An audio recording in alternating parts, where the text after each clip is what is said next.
हे students, welcome back, welcome again. So आज बच्चों हम लोग स्टार्ट करने जा रहे हैं हमारा नया चैप्टर। क्लास 12 का सिलेबस स्टार्ट करेंगे, दैट इज सॉल्यूशंस। तो सॉल्यूशंस पे हम लोग वन बाय वन कई सारे डिस्कशन करेंगे। इसकी एटलीस्ट आपको 10 से 12 वीडियोस मिल जाएंगी। If you are looking for the English version of this chapter, please visit our playlist. अब बात करते हैं सॉल्यूशंस की। सर, अगर आप इस चैप्टर को पढ़ रहे हैं तो आप दुनिया की किसी बोर्ड में हो, सीबीएसई, आईसीएसई, स्टेट बोर्ड, आपके 3 मार्क्स कहीं गए नहीं हैं। 3 नंबर का तो इससे पूछा ही जाना है। इसके अलावा अगर बात करी जाए तो इस चैप्टर से आपको कोई भी कॉम्पिटिटिव एग्जाम हो, वेदर जेई और नीट और एम्स, एक क्वेश्चन कहीं ना कहीं जरूर मिल जाएगा। अगर आप एम्स को पिछले पेपर सॉल्व करोगे तो आपको कहीं ना कहीं रीजन असर्शन में भी इसके कई सारे सवाल मिलेंगे। तो आज चलिए शुरू करते हैं सॉल्यूशंस को। सॉल्यूशंस की अगर बात करी जाए तो इसकी जो जनरल डेफिनेशन है, इतनी आसान डेफिनेशन पूरी केमिस्ट्री में आपको कहीं नहीं मिलेगी। सिर्फ 2 अल्फाज हैं, सिर्फ 2 शब्द हैं। क्या है? Homogeneous mixture. ये होमोजीनियस मिक्सचर है, ऐसा मिक्सचर है जिसमें हमारे पास इन जनरल 2 कंपोनेंट्स होंगे या 2 से ज्यादा कंपोनेंट्स होंगे और दोनों एक दूसरे के साथ मिलने की टेंडेंसी रखते हैं, एक दूसरे के साथ डिसॉल्व होने की टेंडेंसी रखते हैं, एक दूसरे से घुलने मिलने की टेंडेंसी रखते हैं। होमो वर्ड की मीनिंग ही होती है क्या सर? सेम। तो दोनों कहीं ना कहीं सेम कैटेगरी के हैं। उसके अलावा हो सकता हो कोई एक कंपोनेंट इसमें अपनी आइडेंटिटी लॉस्ट कर दे। अब जैसे कि मान लीजिए हमारे पास सबसे जो कॉमन सोल्यूशन है दैट इज NaCl और वाटर। अगर आपके पास नमक और पानी का मिश्रण है तो फिर इसमें अगर आप देखेंगे तो कहीं ना कहीं NaCl अपनी आइडेंटिटी लॉस्ट कर देता है, तो उसको भी आप क्या कहोगे? होमोजीनियस मिक्सचर कहेंगे। अगर दोनों कंपोनेंट में दोनों के दोनों कंपोनेंट रेजिस्ट करते हैं और अपनी आइडेंटिटी को कोई भी लॉस्ट नहीं करता है तो वो सोल्यूशन हमारा हेट्रोजेनस में चला जाएगा। हेट्रोजेनस में जैसे कि ऑयल है और वाटर है, आप जितना मर्जी उसको शेक कर लो बॉटल को, दोनों एक दूसरे के साथ मिक्स नहीं होंगे। तो उससे हमें क्या पता चला कि वो जो पर्टिकुलर सोल्यूशन होगा वो हेट्रोजेनस होगा। वो सर इस कैटेगरी में नहीं आएगा, ट्रू सोल्यूशन की कैटेगरी में नहीं आएगा। चलिए अब बात करते हैं सोल्यूशन के कंपोनेंट्स की। देखिए 2 कंपोनेंट्स इन जनरल होते हैं, एक होता है सोल्यूट, एक होता है सॉल्वेंट। अब सोल्यूट के बारे में देखिए अलग अलग किताबों में कई सारी डेफिनेशंस दी गई हैं और बहुत सारे कंफ्यूजन्स हैं। 3 बातें सोल्यूट के बारे में हमेशा हर बुक में आपको कहीं ना कहीं पे छुपी दबी मिल जाएंगी। क्या है? सबसे पहली और सबसे इंपॉर्टेंट बात है, ये हमने सेकंड पे लिखी है लेकिन है सबसे इंपॉर्टेंट, इट इज डिसॉल्व। जिसको घोला जाए, जिसको घोला जाएगा वो क्या होगा? हमारा सॉल्यूट होगा। Generally present in less amount, ये कम अमाउंट में होगा, ज्यादा अमाउंट में जो होगा वो आपका सॉल्वेंट होगा। उसके अलावा it loses it's physical state, ये अपनी फिजिकल स्टेट को भी खो देगा। लेकिन तीनों में से हर कंडीशन में तीनों बातें सही नहीं होंगी। हाँ, लेकिन ये वाली बात जो है ना, इट इज डिसॉल्व्ड वाली, ये वाली बात इसके लिए हमेशा 100% केसेस में वैलिड होगी। फिर उसके बाद अगर सॉल्वेंट की बात करें तो ये लार्ज अमाउंट में होगा या ये एक्सेस में होगा। इन विच डिसॉल्व, जिसमें डिसॉल्व किया जाए, जिसमें घोला जाए, वो हमारा क्या होगा? सॉल्वेंट होगा। अब इस पर्टिकुलर केस को अगर आप देख रहे हो NaCl और H2O, चलिए मैं आपको बताता हूं। अगर आपके पास 36 ग्राम NaCl है तो आप इसको आसानी से घोल सकते हो 100 ml वाटर में। ये एक स्टैंडर्ड कैलकुलेशन है कि 100 ml वाटर जो है उसकी टेंडेंसी कितना NaCl अपने अंदर डिसॉल्व करने की है? सिर्फ 36 ग्राम। तो ये तो कहीं ना कहीं कम है ना NaCl 100 ml के कंपैरिजन में। तो फिर NaCl हमारा क्या हो जाएगा sir? That will be our solute और 100 ml वाटर हमारा क्या हो जाएगा? सॉल्वेंट हो जाएगा। सॉल्वेंट की बात करी जाए तो जो कॉमन सॉल्वेंट्स है हमारे पास, अगर आपको आइडिया हो तो सबसे इंपॉर्टेंट, सबसे ज्यादा जो देखने को मिलेगा वो क्या होगा? वाटर। वाटर को मतलब वाटर के कई सारे छुपे हुए नाम हैं। कहीं कहीं पे आपको लिखा होगा AQ, एक्वस सॉल्यूशन, यानी कि बात वाटर की ही हो रही है। हो सकता हो एग्जामिनर आपका दिल लगाने के लिए DIL लिख दे, वो डाइल्यूट कहना चाह रहा है। अगेन बात किसकी हो रही है? वाटर की ही हो रही है। उसके अलावा दूसरा आपके पास जो रहेगा वो रहेगा हमारा ईथर। ईथर भी हमारे बहुत अच्छे सॉल्वेंट्स होते हैं। उसके अलावा अगर आप पूरी केमिस्ट्री में पढ़ेंगे तो ऑर्गेनिक में आपको CH2 दिखेगा या CCl4 दिखेगा, कार्बन डाइसल्फाइड, ये भी बहुत अच्छा सॉल्वेंट होता है। एंड फाइनली बेंजीन, तो बेंजीन भी हमारा एक अच्छा सॉल्वेंट है। तो ये हमारे कॉमन सॉल्वेंट्स हैं, ईथर, बेंजीन, कार्बन डाइसल्फाइड और वाटर। अब इसके बाद हमारे पास डिस्कशन है कि सर ज़रा कुछ केसेस में हम आपको ये बता दें कि सॉल्यूट हमारा क्या है और सॉल्वेंट हमारा क्या है, ये आपकी थोड़ी प्रैक्टिस हो जाए। अब देखिए इसमें 1 2 3 4 5 6 7 8 9 10 केसेस थे हमारे पास। एक बार आप वीडियो को पॉज करके खुद से ट्राई करिए, और मेरा तजुर्बा ये कहता है कि 10 में से 3 तो होंगे जो कहीं ना कहीं आपसे भी गड़बड़ हो जाएंगे। वो अभी आपको पता चलेगा आगे जैसे जैसे हम लोग बढ़ेंगे कि हमारे पास कौन सा सॉल्यूट है, कौन सा सॉल्वेंट है। अब देखिए प्रिडिक्ट सॉल्यूट एंड सॉल्वेंट। अब अगर बात करी जाए तो पहला है aqueous solution of copper sulphate. Aqueous solution से कहने का क्या मकसद है? एक्वस मतलब वाटर, इधर AQ, ये क्या है हमारा सॉल्वेंट। वेरी सिंपल, ये हो गया हमारा सॉल्वेंट हो गया H2O और सॉल्यूट हो गया दैट इज CuSO4। पहला वाला तो बड़ा सिंपल था, बड़ा आसान था। नेक्स्ट जो सेकंड वाला है that is interesting one, crystalline copper sulphate. यहाँ पे हमने कॉपर सल्फेट का आपको सही फॉर्मूला नहीं दिया है। हम तो क्या, एग्जामिनर भी सही फॉर्मूला नहीं देता है, आपको कंफ्यूज करने के लिए छोड़ देता है, लिख देता है खाली क्रिस्टलाइन कॉपर सल्फेट। अब क्रिस्टलाइन से हमारी फीलिंग क्या है, हमारे कहने का मकसद क्या है? क्रिस्टलाइन का मकसद है कि पहले तो आप इसका फॉर्मूला देखिए, CuSO4 5H2O, ये होता है हमारे क्रिस्टलाइन कॉपर सल्फेट का फॉर्मूला। अब अगर सॉल्यूट सॉल्वेंट की बात करी जाए तो आप सोचोगे वाटर इसमें क्या हो जाएगा, सॉल्यूट। सर वाटर सॉल्यूट नहीं है, अगर वाटर सॉल्यूट होता तो ये क्रिस्टल के फॉर्म में थोड़ी एग्जिस्ट करता, ये खुद लिक्विड हो जाता। लेकिन ये क्रिस्टल के फॉर्म में एग्जिस्ट कर रहा है, ये सॉलिड स्टेट में एग्जिस्ट कर रहा है। तो सॉलिड तो हमारा CuSO4 ही है ना। तो कहने का रिजल्ट क्या आया हमारी बात का, सॉल्वेंट इसमें क्या है, कॉपर सल्फेट। और ये जो वाटर ऑफ क्रिस्टलाइजेशन है WOC, ये हमारा क्या है सर, ये हमारा सॉल्यूट है। बहुत सारे बच्चे इसमें धोखा खा जाते हैं। मैं तो समझता हूँ 90% बच्चे समझ ही नहीं पाते हैं कि हाइड्रेटेड कॉपर सल्फेट, ये पहला वाला केस, और क्रिस्टलाइन कॉपर सल्फेट, इसमें जज करना सॉल्यूट और सॉल्वेंट। तो जहाँ पर क्रिस्टलाइन की बात है, सॉलिड है वो, तो सॉलिड के लिए हमारा CuSO4 सॉलिड कंपोनेंट रहेगा और यही हमारा सॉल्वेंट होगा। वाटर ऑफ क्रिस्टलाइजेशन हमारा सॉल्यूट हो जाएगा। नेक्स्ट हमारे पास है शुगर सोल्यूशन।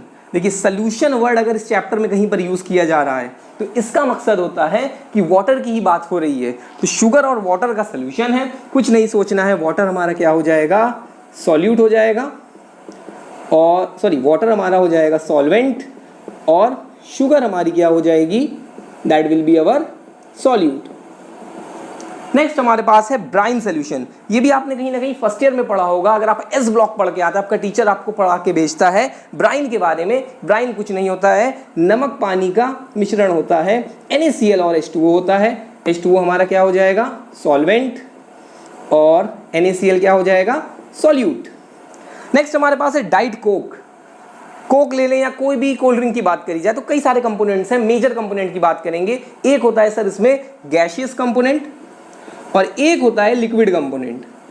अब आप ये बताइए कौन सा कंपोनेंट ज़्यादा होता है, लिक्विड कंपोनेंट ज़्यादा होता है। तो लिक्विड वाला जो होगा वो हमारा क्या हो जाएगा, सॉल्वेंट, और जो कार्बोनेटेड गैस है हमारी, जो कार्बन डाइऑक्साइड है, वो हमारी क्या हो जाएगी इस केस में सर, सॉल्यूट। अब आते हैं नेक्स्ट केस में 14 कैरेट गोल्ड। ये इंटरेस्टिंग वाला है, बल्कि इसके जो नीचे वाला है 10 कैरेट गोल्ड, ये ज़्यादा इंटरेस्टिंग है। 14 कैरेट गोल्ड की बात करी जाए तो इसमें लगभग 52% गोल्ड होता है और बचा कुचा क्या होता है, रेस्ट इज 48% कॉपर। तो ये बात हो गई हमारी किसकी, 14 कैरेट गोल्ड की। कभी भी लीजिएगा मत, क्योंकि इसमें आपको 50% ही गोल्ड मिलने वाला है। कोशिश हमेशा यही करिए कि 20 कैरेट पे अपना हाथ रखिए। अब आते हैं 10 कैरेट गोल्ड पे। ये बहुत इंटरेस्टिंग है, बहुत इंपॉर्टेंट है। 10 कैरेट गोल्ड, इसमें बच्चे सोचते हैं कि गोल्ड ही हमारा सॉल्वेंट है क्योंकि गोल्ड ही ज़्यादा होगा। हालांकि इसमें गोल्ड ज़्यादा होगा ही नहीं, इसमें सिर्फ 42% गोल्ड होगा। उसके अलावा क्या होगा, 58% क्या होगा, कॉपर होगा। तो सॉल्वेंट हमारा क्या हो गया इस पर्टिकुलर केस में, सर ये जो कॉपर है ये यहाँ पे सॉल्वेंट हो गया और यहाँ पर हमारा जो गोल्ड है वो सॉल्यूट हो गया। ये तो गलती से भी आप कभी मत खरीदिएगा, इसमें आपको 40% ही मिलने वाला है। और इधर अगर आप 14 कैरेट की बात कर रहे हैं तो हाँ आपको 50% से ज़्यादा थोड़ा ये मिलेगा AU। तो ये हमारा सॉल्यूट होगा, सॉरी सॉल्वेंट होगा, और ये हमारा सॉल्यूट हो जाएगा कॉपर। अब आते हैं इधर डाइल्यूट HCl और डाइल्यूट H2SO4 का मिक्सचर है। बहुत से बच्चे कहेंगे कि सर आपने तो यहाँ पे बताया ही नहीं कि कौन ज़्यादा कौन कम, आपकी अकल पे पत्थर पड़ गए हैं। पहले देखिए HCl और H2SO4 और क्या है दोनों डाइल्यूट। डाइल्यूट का मतलब क्या है वाटर, वाटर हमारा क्या हो जाएगा सॉल्वेंट। अब सिलेक्शन करना है HCl का और H2SO4 का, इनमें से सल्यूट कौन सा है? सर दोनों सल्यूट है। सल्यूट क्या हो जाएगा हमारा H2SO4 और HCl दोनों। हमने आपसे कभी ये नहीं कहा कि सल्यूट हमारा एक ही रहेगा, सल्यूट एक से ज़्यादा भी हो सकते हैं। अब जैसे कि मान लीजिए बोर्ड में जगह नहीं बची है, एक सेकेंड कहाँ गया, थोड़ा सा आपको समझाते हैं मसला। देखिए थोड़ी यहाँ पे जगह बनाते हैं। अब अगर मान लीजिए आप लेमनेड बनाते हो, सबसे आसान एग्जाम्पल देते हैं, समझ में भी सबको आएगा। तो लेमनेड बनाने में हम क्या क्या यूज़ करते हैं? सर हम थोड़ा सा लेमन लेते हैं या उसका जूस लेते हैं, थोड़ा सा अपने हिसाब से सॉल्ट लेते हैं उसमें, फिर उसमें हम लोग शुगर मिलाते हैं और उसमें हम लोग फिर फाइनली वाटर मिलाते हैं। ये लेमनेड में हमारे पास होता है लेमन जूस, सॉल्ट, शुगर और वाटर। अब मसला हमारे पास बनता है कि सर अब बताओ ये इसमें सल्यूट क्या है, सॉल्वेंट क्या है? देखिए सॉल्वेंट तो हर केस में वाटर ही है, ये हमारा क्या हो जाएगा सॉल्वेंट। और ये जो केस लेमन जूस है, सॉल्ट है, शुगर है, इन तीनों को मैंने इसमें डिसॉल्व कर दिया ना, तो जिसको डिसॉल्व किया जाए इट इज डिसॉल्व्ड, वो क्या है सॉल्यूट। तो लेमनेड में हमारे पास लेमन जूस, सॉल्ट, शुगर ये तीनों सॉल्यूट हैं और ये सॉल्वेंट है। अब यहाँ पे आप देखोगे यार 1 2 3 4, ये तो 4 सब्सटेंस इन्होंने मिला दिए। जब 4 सब्सटेंस मिलाए जाते हैं तो सोल्यूशन को क्या कहा जाता है क्वाटरनरी सोल्यूशन।